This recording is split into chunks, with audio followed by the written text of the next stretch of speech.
All right, so right now we're going to be talking about section 310, which is linear approximations. We're just going to be talking about linear approximations, not differentials, so you don't need to read that section. Although it's interesting, you can read the section about differentials, and you are welcome to do the problems on differentials, but for the online homework, you'll just be asked questions about linear approximations. And the key idea with linear approximations is approximating curves or functions with tangent lines.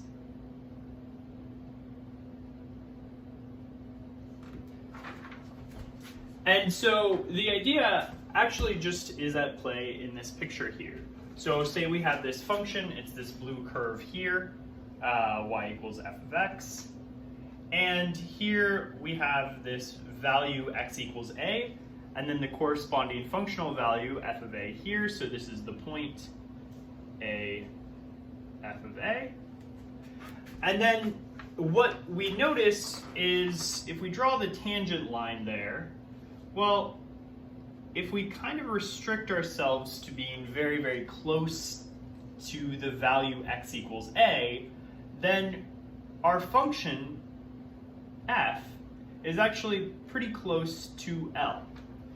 And in other words, we have this approximation that f of x is approximately equal to the line L. And if we wanted to, remember, we could solve for this line because all we need to know is the slope and a point on that line. Well, we know that if we wanted to solve for the equation of L, it's going to look like this. You can use point-slope form where you have y minus y0 times or equals m times x minus x0, where x0, y0 is a point that the line goes through, and this here, m, is the slope. But we know the slope of our line, it's going to be the derivative of f at a. We also know the point that it goes through, it's going to go through x equals a and y equals f of a. And then what we get is y minus f of a equals f prime times x minus a.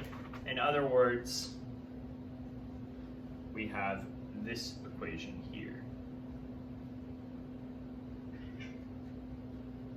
Plus f prime of a times x minus a.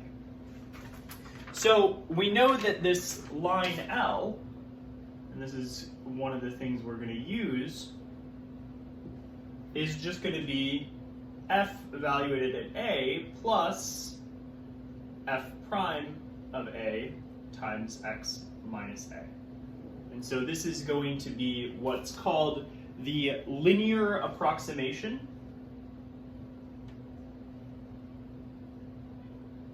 of x, or of f, at x equals a. And the name comes from the fact that, well, it's a line, linear, and it's an approximation of the function as long as we're close to this value a. And we're going to see it at play in a couple examples coming up.